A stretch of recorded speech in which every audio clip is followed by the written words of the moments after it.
प्रिय बच्चों, आज हम रहीमन बिलास के 8वें दोहे का अध्ययन करेंगे। इसके पहले हम 7 दोहे का अध्ययन कर चुके हैं। क्षमा बड़न को चाहिए, छोटन को उत्पात, का रहीम हरि को घटियो, जो भृगुमारी लात। तो बच्चों, व्याख्या करने से पहले हम कठिन शब्दों के अर्थ देखेंगे। क्षमा क्षमा करना, बड़ेन बड़े लोग, छोटन छोटे लोग, उत्पात उपद्रव करना, ऊधम करना, का क्या घटियो कम होना, हरि भगवान विष्णु, भृगु एक ऋषि जो ब्रह्म के पुत्र माने जाते हैं, लात पैर अथवा चरण। हम सबसे पहले इस पंक्ति का प्रसंग देखेंगे। बच्चों, संदर्भ सभी दोहों का एक ही रहेगा, लेकिन प्रसंग पंक्ति के अनुसार बदलेगा। प्रस्तुत दोहे में कवि ने क्षमा करने की प्रवृत्ति को व्यक्तित्व की शोभा बताया है। अब हम इसकी व्याख्या देखते हैं। रहीम जी कहते हैं कि बड़े लोगों के व्यक्तित्व की शोभा क्षमा से होती है, अर्थात छोटे बच्चों में ऊधम करने की प्रवृत्ति होती है, पर बड़े लोगों को छोटों के उपद्रव को, उनकी गलतियों को क्षमा कर देना चाहिए। छोटन को उत्पात, वो उपद्रव करते हैं, लेकिन बड़ों को चाहिए कि वे बच्चों को क्षमा कर दें। इसी में उनका बड़प्पन है, इसी में उनकी शोभा है। का रहीम हरि को घटियो, जो भृगुमारी लात। रहीमदास जी कहते हैं कि भगवान विष्णु की कौन सी कीर्ति कम हो गई जब भृगु ऋषि ने उन पर पैर से आघात किया। भृगु ऋषि भगवान विष्णु से छोटे थे, उनके ऊधम के कारण भगवान ने उन्हें क्षमा कर दिया, क्योंकि बड़े लोगों को क्षमा ही शोभा देती है। तो देखिए, इस दोहे से स्पष्ट हो गया है कि बड़ों में उदारता की भावना होना चाहिए, क्षमा के भाव होना चाहिए, और हमें छोटों की गलतियों को क्षमा कर देना चाहिए। इसी में बड़ों का बड़प्पन है। अब इसका काव्य सौंदर्य देखेंगे। बड़े लोगों को छोटों को क्षमा करना ही शोभा देता है। यही भाव इस दोहे में व्यक्त किया गया है। दोहा छंद है, अवधि भाषा है, नीति संबंधी बातों को सहजता से कहने की क्षमता देखने योग्य है। अब हम 9वां दोहा देखेंगे। टूटे सुजन मनाइए, जो टूटे 100 बार, रहीमन फिर पोइए, टूटे मुक्ता हार। सुजन स्वजन, पोइए पिरोइए, पिरोते हैं, मुक्ताहार मोतियों का हार। हम बच्चों इस दोहे का प्रसंग देखेंगे। प्रस्तुत दोहे में रहीम जी ने सज्जनों तथा सगे संबंधियों को मनाने पर बल दिया है। यहाँ रहीम जी कहते हैं, टूटे सुजन मनाइए, जो टूटे 100 बार, रहीमन फिर पोइए, टूटे मुक्ताहार। कि जिस प्रकार से मोतियों के हार के टूट जाने पर मोतियों को फेंका नहीं जाता, उन्हें बार बार धागे में पिरोकर फिर से हार बना लिया जाता है, उसी प्रकार से श्रेष्ठ लोगों को तथा अपने सगे संबंधियों और हितैषियों के रूठने या नाराज होने पर हमें उनको बार बार मना लेना चाहिए, क्योंकि वे ही हमारे सच्चे मार्गदर्शक और पथ प्रदर्शक होते हैं तथा हमारे सुख दुख के साथी होते हैं। हम इसका काव्य सौंदर्य देखेंगे। बहुत ही सरल तरीके से लोक व्यवहार की नीति को कवि ने व्यक्त किया है। सुजन में श्लेष अलंकार है, श्रेष्ठ मनुष्यों की मोतियों से उपमा है, इसलिए यहाँ उपमा अलंकार है। फिर में पुनरुक्ति प्रकाश अलंकार है। दोहा छंद है, अवधि भाषा है। अब बच्चों, हम 10वां दोहा देखेंगे। रहीमन पानी राखिए, बिन पानी सब सून, पानी गए न उबरे, मोती मानस चून। तो इस दोहे में बच्चों श्लेष अलंकार है। पानी के 3 अर्थ है, चमक, सम्मान, जल। सून सूना, मानुष मनुष्य, चून चूना। अब हम इसका प्रसंग देखेंगे। प्रस्तुत दोहे में रहीम जी ने संदेश दिया है कि व्यक्ति को अपना आत्मसम्मान सदैव बनाए रखना चाहिए। इस दोहे के माध्यम से उन्होंने लोगों को संदेश दिया है। यहाँ रहीम जी कहते हैं, हम व्याख्या देखेंगे।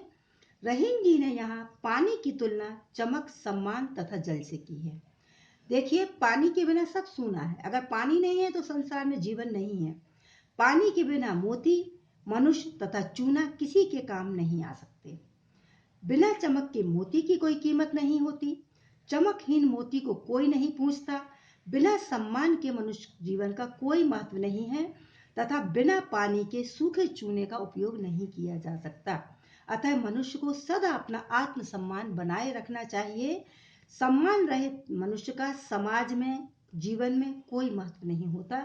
यहाँ आत्मसम्मान की भावना पर कवि ने बल दिया है। अब हम इसका काव्य सौंदर्य देखेंगे। बहुत ही सहज ढंग से कवि ने आत्मसम्मान के महत्व को अभिव्यक्त किया है। पानी में श्लेष अलंकार है, सब सून मोती मानुष में अनुप्रास अलंकार है, दोहा छंद है, अवधि भाषा है। अब बच्चों हम 11वां दोहा देखेंगे। मथत मथत माखन रहे, दही मही बिलगाए, रहीमन सोई मीत है, भीर परे ठहराए। देखिए, मथत मथत इस शब्द का हम पहले अर्थ देखेंगे। मत कर, मही छाछ मट्ठा, बिलगाए अलग करना, सोई वही मीत मित्र, भीर संकट काल में बुरे समय में, ठहराए ठहरता है। अब हम इस पंक्ति का प्रसंग देखेंगे। इस दोहे में रहीम जी ने सच्चे मित्र की पहचान बताई है। हम प्रसंग लिखेंगे, संदर्भ हमारा पूर्व के अनुसार ही होगा। अब हम इसकी व्याख्या देखते हैं बच्चों। रहीम जी कहते हैं कि जिस प्रकार दही को मथ मथ कर छाछ या मट्ठे में से मक्खन निकालकर अलग कर लिया जाता है, उसी प्रकार अनेक मित्रों के बीच में से सच्चे मित्र की अलग पहचान हो जाती है। सच्चा मित्र वही है जो संकट के समय अपने मित्र के साथ खड़ा रहता है। भीड़ पड़े ठहरा, भीड़ में से भी उसको पहचान सकते हैं क्योंकि वह बुरे वक्त में अपने मित्र का साथ नहीं छोड़ता, और जो उसका साथ नहीं छोड़ता वही उसका सच्चा मित्र होता है। अतः बच्चों, हमें मित्रों को पहचानना भी आना चाहिए। ये बहुत ही नीतिपरक उपदेश देने वाला दोहा है। इससे हमें शिक्षा मिलती है। चलिए अब हम इसका काव्य सौंदर्य देखते हैं। इस दोहे में कवि ने अत्यंत ही सहज ढंग से सच्चे मित्र की पहचान बताई है। क्या हम सच्चे मित्र को कैसे पहचान सकते हैं? बुरे वक्त में ही हम सच्चे मित्र को पहचान सकते हैं। मथत मथत में पुनरुक्ति प्रकाश अलंकार है, मथत मथत माखन में अनुप्रास अलंकार है, दोहा छंद है और अवधि भाषा है। अब बच्चों हम इनका अंतिम दोहा देखेंगे। तब लोही जीवो भलो, दीवो होय न धीम, जग में रही वो कुचित गति, उचित न होय रहीम। यहाँ सबसे पहले हम शब्दों के अर्थ देखेंगे।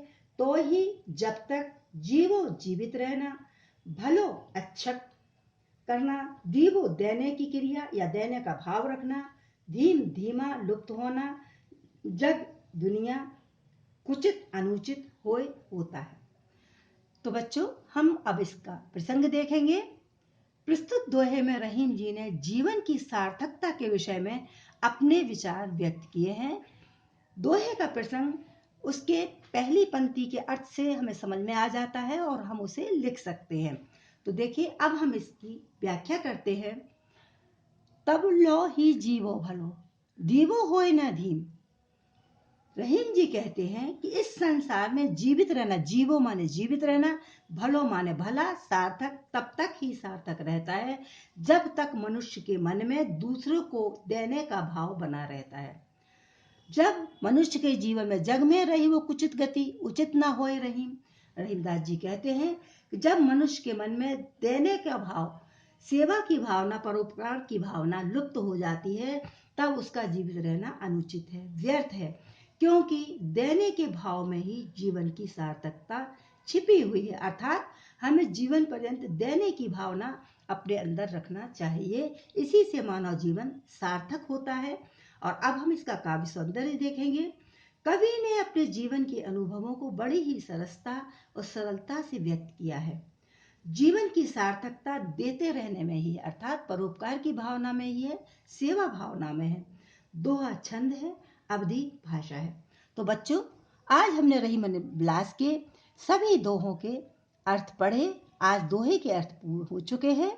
अब हम अगले वीडियो में मिलेंगे आपसे प्रश्नों के उत्तर जानने के लिए।